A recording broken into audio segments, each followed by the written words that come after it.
இப்போ நம்ம ஒரு குறியீடுகளும் நம்ம பேசுனதை பற்றி கொஞ்சம் விரிவாக பார்த்துருவோம். அந்த 12 கீ ஃபினான்ஷியல்ஸ் பற்றி சொன்னேன் இல்லையா?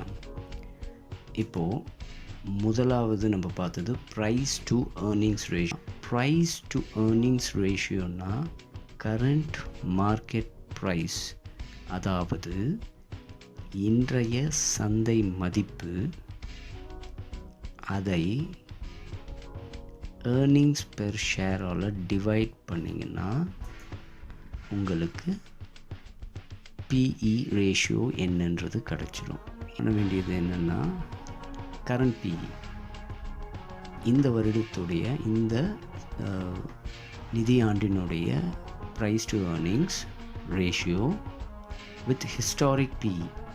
அது 2 வருஷமாக இருக்கலாம், 3 வருஷமாக இருக்கலாம், 5 வருஷமாக இருக்கலாம். கொடுக்கப்பட்ட விலை, அதிலிருந்து கிடைக்கப்பெற்ற லாபம் 2 ஆண்டுகளுக்கு முன்னால் பிஇ ரேஷியோ 2ன்னு இருந்தது, அடுத்தது 5ன்னு ஆச்சு, இப்போ 10ன்னு இருக்குது. ஸோ அது சீக்குவென்ஷியலாக ரைஸ் ஆகிட்டுருக்கு. இதில் ப்ரைஸ் டு ஏர்னிங்ஸில் பிஇயில் உங்களுக்கு இண்டஸ்ட்ரி பிஇன்னு இருக்குது, ஆவரேஜ் மார்க்கெட் பிஇன்னு இருக்குது. ஒரு கார் மேனுஃபேக்சரிங் கம்பெனி, ஒரு 10 கம்பெனி இருக்குது நம்ம நாட்டில்னு வச்சுக்கோங்க உதாரணத்துக்கு. இந்த 10 கம்பெனிங்களுடைய ஆவரேஜ் இண்டஸ்ட்ரி பிஏ எடுத்து, புரியுதுங்களா, மார்க்கெட் பி, அதாவது சந்தையினுடைய ப்ரைஸ் டு ஏர்னிங்ஸ்,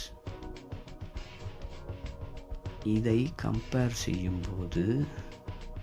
செய்தால் உங்களுக்கு அந்த பிஇ ரேஷியோ உங்களுக்கு இப்போ ஒரு கம்பெனியும் இன்னொரு கம்பெனியும் கம்பேர் பண்ணிங்கன்னா, இப்போது ஒரு கார் தயாரிக்கும் நிறுவனம் ஏ, இன்னொரு கார் தயாரிக்கும் நிறுவனம் பி அப்படின்னு எடுத்திங்கன்னா, இந்த 2 கம்பெனிக்கும் நீங்கள் இந்த BE ratio current and historic போட்டு பார்த்தீங்கன்னா, எது அதிகமாக எந்த பங்கில் முதலீடு பண்ணதில் எனக்கு லாபம் அதிகமாக ஏறிக்கிட்டே போச்சு அப்படின்னு உங்களுக்கு தெரிஞ்சிடும்.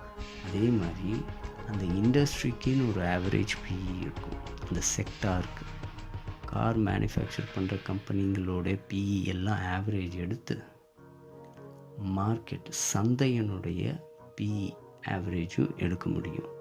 அதை எடுத்து கம்பேர் பண்ணி பார்த்தா, கார் மேனுஃபேக்சர் உற்பத்தி செய்யும் செக்டர் மற்ற செக்டர்களை விட நன்றாக வளர்ந்திருக்கிறதா, தங்களுடைய பங்குதாரர்களுக்கு அதிக லாபத்தை கொடுத்திருக்கிறதா இல்லையா என்று பார்ப்பார்.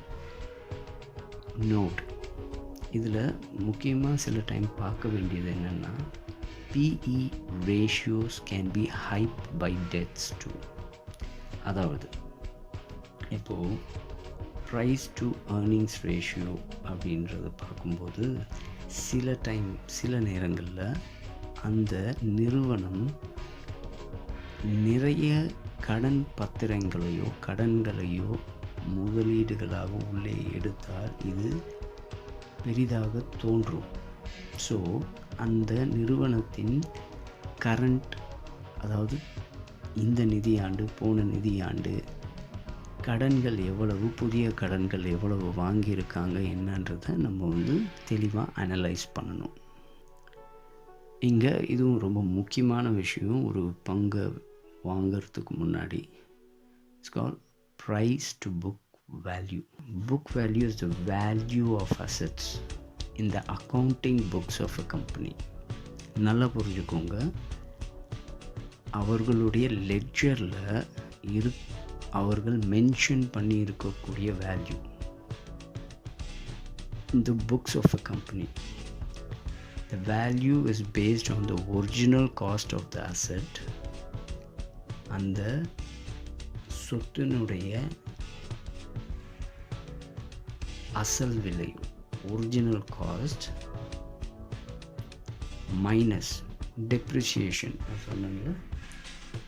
அது ஏதாவது விலை குறைந்து சந்தையில் ஏற்பட்ட சில விஷயங்கள்னால அதோடைய விலையோ வேல்யூ குறைஞ்சிருக்கலாம், அது டிப்ரிசியேஷன். அமார்டைசேஷன், ஏதாவது அதன் பேரில் வந்து கடன் வாங்கியிருக்கலாம். அந்த சொத்தின் பேரில் கடன் வாங்கினதுனால அது வந்து இவங்க கட்ட முடியாமல் போய் ரைட் ஆஃப் பண்ணியிருக்கலாம்.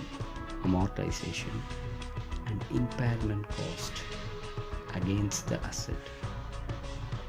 இது எல்லாமே பார்த்திங்கன்னா it comes under liabilities. Book value அப்படின்னா அவர்களுடைய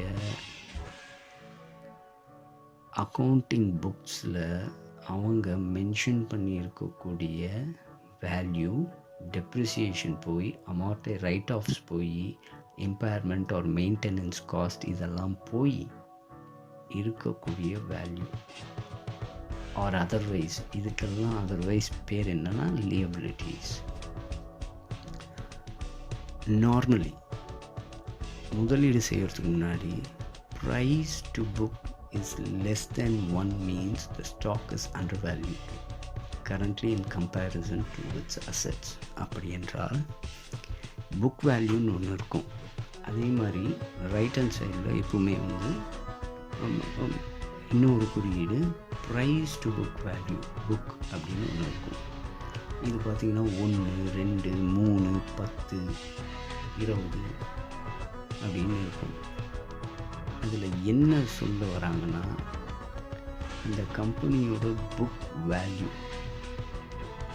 அதுவும் இதையும் கம்பேர் பண்ணோன்னா அதனுடைய மதிப்பு, ப்ரைஸ், விலையையும் கம்பேர் பண்ணும்போது இது வந்து 1 மடங்கு அதிகமான விலையில் விற்றுட்ருக்கு, 2 மடங்கு அதிகமான விலையில் விற்றுட்ருக்கு, 3 மடங்கு, 4 மடங்கு, 5 மடங்கு. ஸோ ப்ரைஸ் டு புக் 5ன்னு இருந்ததுன்னா அதனுடைய புக் வேல்யூக்கு 5 மடங்கு அதிக விலையில் விற்றுக்கிட்டு இருக்குன்னு அர்த்தம். Or in other words, if price to book shows 10 means the stock price is 10 times its actual or original value. புரியுதுங்களா? இப்போ அவர்களுடைய அக்கௌண்டிங் புக்கில் அவர்களுடைய சொத்துடைய மதிப்பு என்னன்னு மென்ஷன் பண்ணியிருக்கோ, சொத்தோட மதிப்பு என்னவோ, இந்த லியபிலிட்டிஸ்லாம் போக என்ன மதிப்போ அதை தற்போதைய விலை என்னவோ அதை கம்பேர் செய்யும் பொழுது இது அதனுடைய ஒரிஜினல் மதிப்பிலிருந்து 10 மடங்கு அதிக விலைக்கு விற்று கொண்டிருக்கின்றது. அடுத்து டெட், கடன், டு ஈக்விட்டி. ஈக்விட்டினா என்ன நம்ம முன்னாடியே 2 தடவை பார்த்துட்டோம். Ratio.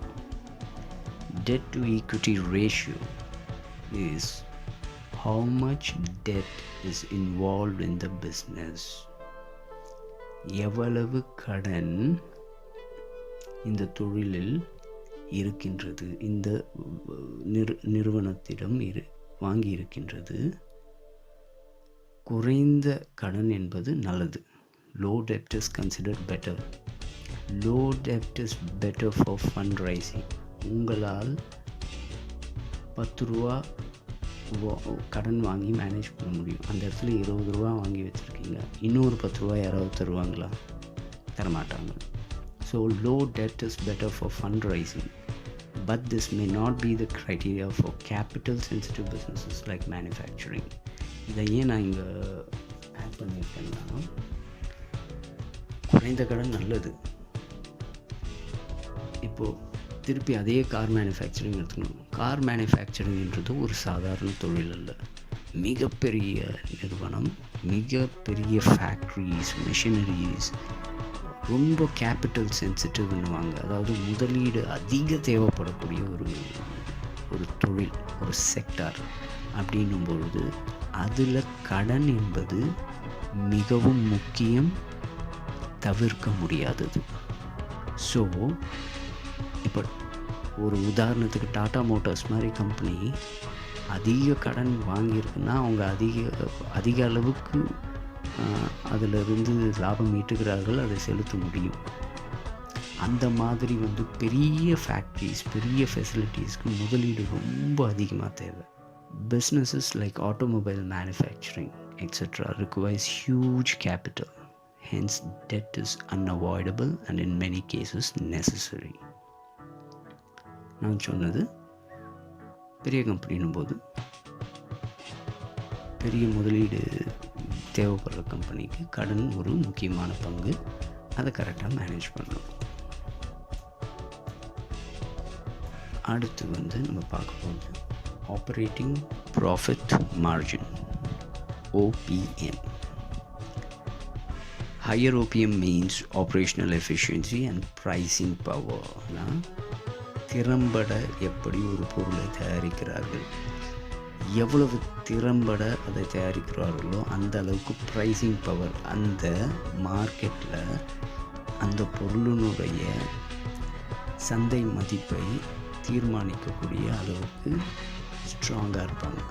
Higher OPM shows OPM operating profit மார்ஜின்றது அந்த குறியீடு எப்பவுமே அதிகமாக இருக்கணும். அதே மாதிரி முன்னாடி பல ஆண்டுகள் அதை எடுத்து கம்பேர் பண்ணும்போது அது ரைஸ் ஆகிட்டே இருக்குன்னா அந்த கம்பெனி எஃபிஷியண்ட்டாக அவங்களுடைய மேனுஃபேக்சரிங் வேலையை பண்ணுறாங்கன்னு அர்த்தம். மூலப்பொருட்களை எவ்வளவு திறம்பட வாங்குகிறார்கள், மெயின்டைன் செய்கிறார்கள் அப்படின்றதுல இருந்து அதை மேனுஃபேக்சர் பண்ணி ஃபினிஷ் குட்ஸாக மாற்றுற வரைக்கும் எஃபிஷியன்சியை எவ்வளோ எஃபிஷியண்ட்டாக இருக்காங்கன்றத OPM ஆப்ரேட்டிங் ப்ராஃபிட் மார்ஜின் காட்டிடும். முக்கியமாக OPM ஆப்ரேட்டிங் ப்ராஃபிட் மார்ஜினை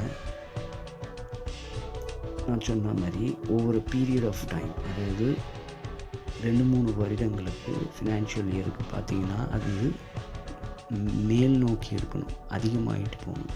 அதே மாதிரி இப்போ பியர்ஸ் கம்பேரிசன் வாங்க, ஒரு கம்பெனி அதே செக்டரில் இருக்கக்கூடிய இன்னொரு கம்பெனி அவங்களுடைய ஆப்ரேட்டிங் ப்ராஃபிட் மார்ஜினை சில வருடங்களுக்கு கம்பேர் பண்ணிங்கன்னா எந்த அளவுக்கு பர்சன்டேஜ் ரைஸ் ஆகுதுன்றதை வச்சு அவங்க எஃபிஷியன்சி எவ்வளோ திறம்பட அவங்க தொழில் செய்கிறார்கள் என்று தெரிஞ்சிடும்.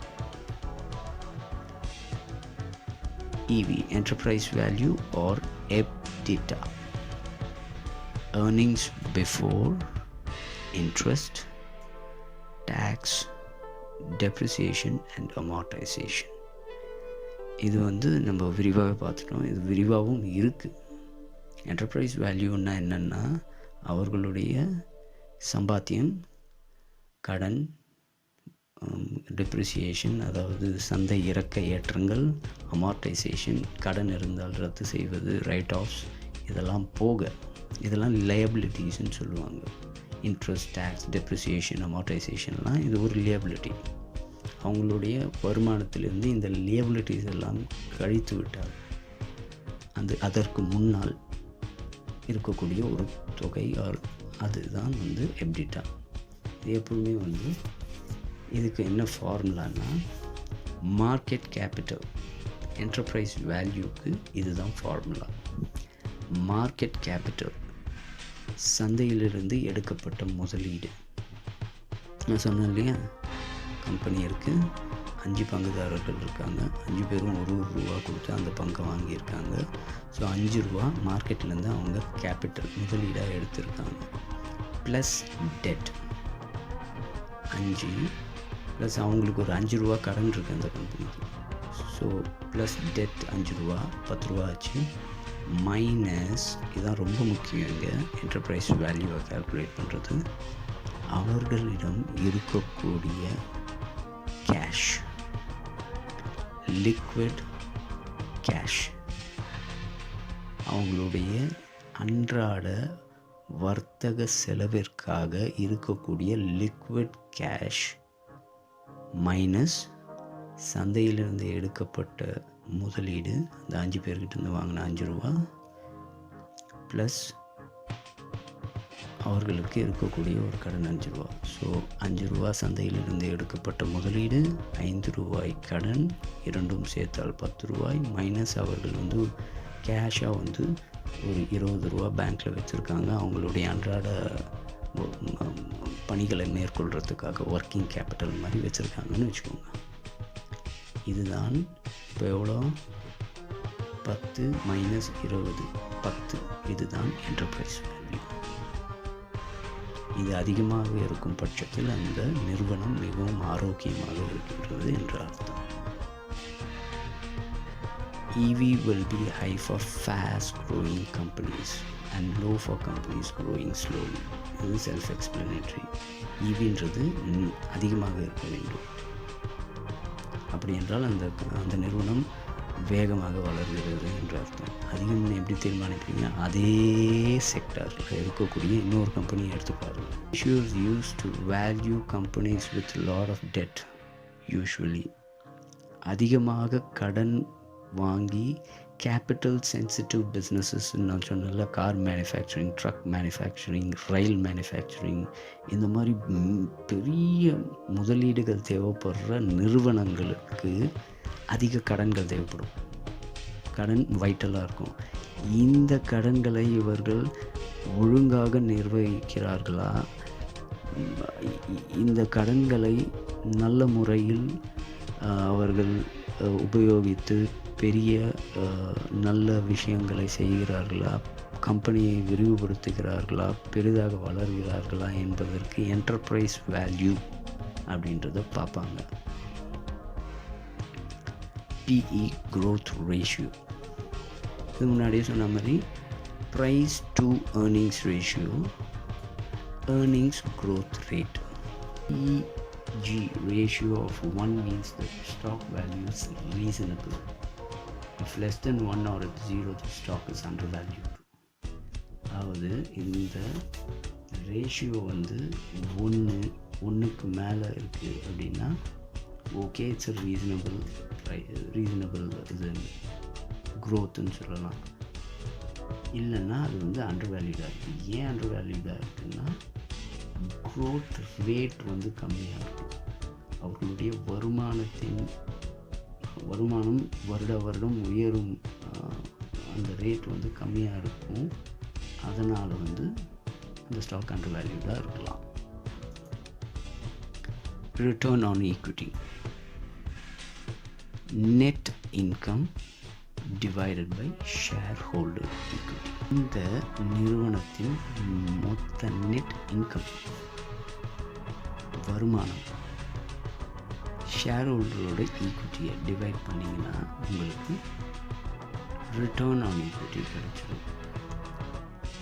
எப்பொழுதுமே return on equity of 10 to 20% is considered good. 10%-20% நான் பண்ண முதலீடு ரிட்டர்ன்ஸ் லாபத்தை கொடுத்துக்கிட்டே இருக்குன்னா அது okay. High growth companies will have high ROIs. Of course நான் போட்ட முதலீடுகளுக்கு நல்ல சதவீதத்தில் ரிட்டர்ன்ஸ் கிடைக்கின்றது என்றால் அது நல்ல வளரக்கூடிய கம்பெனி என்ற அர்த்தம். Rise in debt may also reflect as high ROI. Need to check. இங்கே முக்கியமாக நம்ம பார்க்குறது என்னென்னா, எல்லாத்துக்குமே கடன் அப்படின்ற டெட்டுன்றது ஒரு நல்ல விஷயம் கெட்ட விஷயம் அப்படிங்கிற அதை எப்படி ஹேண்டில் பண்ணுறாங்கன்றதை பொறுத்தது. இது 10 to 20% ரிட்டர்ன் ஆன் ஈக்விட்டி கொடுத்துக்கிட்டே இருக்குன்னாவே இருந்தாலும் அவங்க கடன்களை எப்படி திறம்பட கையாள்கிறார்கள் அப்படின்றத செக் பண்ணணும். அதுக்கு ரேட்டிங்ஸ் பார்க்கணும். கேர், கிறிசில், இந்த மாதிரி வந்து ரேட்டிங் ஏஜென்சிஸ் அவங்க வாங்கி இருக்கக்கூடிய கடன்களில் எவ்வளவு எஃபெக்டிவாக கட்டுறாங்க, கட்டலை, எப்படி நமக்கு ஒரு தனிநபருக்கு சிபில் ஸ்கோரோ அவங்களுக்கு கேர், கிறிசில், இந்த ரேட்டிங்ஸ் கம்பெனிஸ்க்கு. ஸோ அவங்க கடன்களை எந்த அளவுக்கு திறமையாக நிர்வகிக்கிறாங்க, எவ்வளோ கடன் வாங்குறாங்கன்றதை நம்ம ஒரு செக் பண்ணணும். Interest coverage ratio is used to determine how easily a company can pay their interest expenses on outstanding debt. The ratio is calculated by dividing a company's earnings before interest and taxes by the company's interest expenses for the same period. அதாவது பார்த்திங்கன்னா earnings, அவங்களோட வருமானம், அதை கம்பெனியோட interest expenses எவ்வளோ வட்டி கட்டுறாங்களோ அதோட divide பண்ணிங்கன்னா உங்களுக்கு இன்ட்ரெஸ்ட் கவரேஜ் ரேஷியோ கிடைக்கும். அதாவது சிம்பிளாக சொல்ல போனால் என்னென்னா, கடன்களில் எவ்வளோ எஃபெக்டிவாக மேனேஜ் பண்ணுறாங்க, ஏர்னிங்ஸ்க்கும் அதுக்கும் இருக்க டிஃப்ரென்ஸ் வகுத்து பார்த்தா எவ்வளோ வருதுன்றது தான் வந்து இன்ட்ரெஸ்ட் கவரேஜ் ரேஷியோ. அவங்களோட earnings before interest and taxes. ஓகேவா? அதை எடுத்து எப்படிட்டான்னு சொன்னாலும் அதை எடுத்து இந்த கம்பெனி எவ்வளோ இன்ட்ரெஸ்ட் பே பண்ணியிருக்காங்க, 10 ரூபாவா 20 ரூபாவா 100 ரூபாவா, அதால் டிவைட் பண்ணிங்கன்னா வரது இன்ட்ரெஸ்ட் கவரேஜ் ரேஷியோ. இது எதை குறிக்குதுன்னா, எவ்வளவு திறம்பட எவ்வளோ ஈஸியாக அந்த கம்பெனி ஒரு கடனை கட்டி முடிக்குது, அதுக்கு உண்டான வட்டியை மேனேஜ் பண்ணி கரெக்டாக கட்டுது அப்படின்றத காண்பிக்கக்கூடியது. இதுவும் மிகவும் முக்கியம். Current ratio is a liquidity ratio, whether a firm has enough resources to meet its short-term obligations. It compares a firm's current assets to its current liabilities. கரண்ட்னாலே அந்த நிறுவனத்துடைய இப்பொழுது கையில் இருக்கக்கூடிய சொத்துக்கள், அதையும் கடன்களையும் ஒப்பிட்டு பார்ப்பது. அதை வைத்து இந்த கம்பெனி நினச்சா நாளைக்கே இவ்வளோ ரூபாவை லிக்விட் கேஷாக எடுத்து வேறு ஒன்றுத்துக்கு செலவு பண்ண முடியாது அப்படின்றத தீர்மானிக்கிறது. Asset turnover ratio. Asset turnover or asset turns is a financial ratio that measures the efficiency of a company's use of its assets in generating sales revenue or sales income to the company. அவர்களுடைய சொத்துக்களை வைத்து எவ்வளவு அதிகமாக பொருட்களை விற்று லாபம் ஈட்டுகிறார்கள். ஒரு ஃபேக்ட்ரியை வச்சுக்கிட்டு அவங்க நிறைய சேல்ஸ் பண்ணுறாங்க. அதாவது அவங்களுடைய அசட்டை வந்து எந்த அளவுக்கு திறம்பட இயக்கி அவர்களுடைய விற்பனையை அதிகரிக்கிறார்கள் என்பது அசட் டர்ன் ஓவர் ரேஷியோ அப்படின்வாங்க. அதை வந்து companies with low profit margins tend to have a high asset ratio turnover, while those with high profit margins have low asset turnover. அதாவது எப்படின்னா, லோ ப்ராஃபிட் மார்ஜின்ஸ் அப்படின்னும்போது பார்த்திங்கன்னா அது செக்டார் டிஃபர் ஆகும். சில செக்டார்ஸில் வந்து 10% ப்ராஃபிட்டே வந்து ரொம்ப அதிகமாக இருக்கும், அதுக்கு மேலே பண்ண முடியாது. சிலதில் வந்து 100% அல்ல 50% ப்ராஃபிட் இருக்கிற பிஸ்னஸஸும் இருக்குது. ஸோ லோ ப்ராஃபிட் மார்ஜின் இருக்க பிஸ்னஸஸ்க்கு அசட் டர்னோவர் ரேஷியோ வந்து அதிகமாக இருக்கும். அதிக ப்ராஃபிட் மார்ஜின் இருக்கும், அசட் டர்னோவர் ரேஷியோ வந்து கம்மியாக காமிக்கும். இது வந்து நான் ப்ராஃபிட்டை பற்றி பேசல, ப்ராஃபிட் மார்ஜின். ஒரு பொருளை நான் வந்து ₹1 தயாரிக்கிறேன், அதை ₹1.50 தான் விற்க முடியும். அதே இன்னொரு பொருள் ₹1 தயாரித்து ₹2 விற்க முடியும். அங்கே 100% ப்ராஃபிட், இங்கே வந்து 50% ப்ராஃபிட்டு. ஸோ இந்த லோ ப்ராஃபிட் மார்ஜின் இருக்கிற இந்த கம்பெனிக்கு அசட் டர்ன் ஓவர் வேல்யூ வந்து அதிகமாக இருக்கும். அதே ஹை ப்ராஃபிட் மார்ஜின் இருக்கிற கம்பெனிக்கு கம்மியாக இருக்கும் asset turn over ratio. Dividend yield, இது ரொம்ப simple. Dividend yield or dividend price ratio is the dividend per share divided by the price per share. It is also a company's total annual dividend payments divided by its market capitalization. அதாவது வந்து ஒரு ஷேருக்கு இவ்வளோ dividend, இவ்வளோ percentage கொடுத்தாங்கன்னா அதை வந்து தற்போதைய சந்தை மதிப்போடு டிவைட் பண்ணிங்கன்னா அதுதான் வந்து டிவிடெண்ட் ஈல்டு அப்படின்வாங்க. கம்பெனிஸ் அதுக்கு அதை எப்படின்னா, டிவிடெண்ட் ஈல்டுனா அவங்க டோட்டலாக வந்து ₹100 டிவிடெண்ட் பேமெண்ட் கொடுத்துருக்காங்க டோட்டலாக மார்க்கெட்லேருந்து எடுத்த இதுக்கு. அதை மார்க்கெட் கேபிட்டல் எவ்வளோ, ஒரு ₹200 அந்த மார்க்கெட் கேபிட்டல் எடுத்துருக்காங்கன்னா அதை டிவைட் பண்ணிங்கன்னா எவ்வளோ வருது, அதுதான் வந்து dividend yield or dividends price ratio அப்படின்னு சொல்லுவாங்க. Every company paying dividends is not considered as a good investment. இதுதான் நான் முதலையும் சொன்னேன். Investors mostly prefer companies to reinvest their profits in business than announcing dividends. So this also depends on the sector. இப்போ ஒரு தொழில் அதில் முதலீடு செய்வதன் காரணம், இன்றைக்கி 10 ரூபா முதலீடு செய்தால் அந்த தொழில் வளர வளர வளர வளர அதோட மார்க்கெட் கேபிட்டல்ன்றது இன்க்ரீஸ் ஆக அதனுடைய மதிப்பு கூடும், அதனுடைய விலையும் உயரும், சந்தை இது ஷேரோட ப்ரைஸும் உயரும். ஸோ எனக்கு அதிக லாபம் கிடைக்கும். அதுக்கு இந்த கம்பெனி த்ரூ அவுட் எப்படி அடுத்த கட்டத்துக்கு போகலாம், வளர்ச்சி அடையலாம், முதலீடுகளை எப்படி பெறலாம் அப்படின்றதுல தான் இருக்கணும். இப்போது அந்த ஒரு நிறுவனத்துக்கு ஒரு ரூபா ப்ராஃபிட் கிடைக்குதுன்னா அதை டக்குன்னு எல்லா ஷேர் ஹோல்டர்ஸ்க்கும் பிரித்து கொடுத்துட்டு போகிறதுன்றது அதை விட அந்த ஒரு ரூபாவை எடுத்து திருப்பி பிஸ்னஸில் போட்டு எப்படி தொழிலை பெருக்கிறதுன்னு பார்க்குறது தான் இன்வெஸ்டர்ஸ் அதிகமாக ப்ரிஃபர் பண்ணுவாங்க. ஆனால் still it is also sector specific. சில தொழிலின் பேசிக்கான ஸ்ட்ரக்சரை ரொம்ப விரிவுபடுத்த முடியாது இருக்கலாம். அதுக்கு லீகல் கன்ஸ்ட்ரெயின்ஸ் ஏதாவது இருக்கலாம். சிலது விரிவுபடுத்துறதுக்கு நிறைய ஸ்கோப் இருக்கிறதா இருக்கலாம். அதனால் இது இருக்கலாம். ஆனால் பெரும்பாலும் முதலீட்டாளர்கள் அந்த தொழில் இன்னும் நல்லா விரிவடையணும், அப்பொழுது நமக்கு லாங் டேர்மில் லாபம் கிடைக்கும் அப்படின்னு நினைப்பாங்களே தவிர்த்து டிவிடெண்ட்ஸ்க்காக ஷேர் மார்க்கெட்டில் இன்வெஸ்ட் பண்ணுறவங்க கம்மி. Market capitalisation or market cap.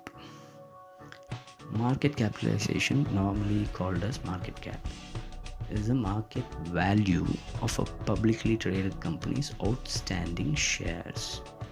Market capitalனா என்னென்னா சந்தையிலிருந்து எடுக்கப்பட்ட முதலீடு. அந்த எவ்வளோ ஷேர்ஸ் விற்றுருக்காங்க அதோடைய வேல்யூ என்ன, அதுதான் மார்க்கெட் கேபிட்டலைசேஷன். 100 ஷேர் விற்று முதலீடை எடுத்துருக்காங்கன்னா 100 ஷேரோட விலை 1 ரூபானா 100 ரூபா அவங்க மார்க்கெட்லேருந்து முதலீடாக எடுத்துகிட்ருக்காங்க.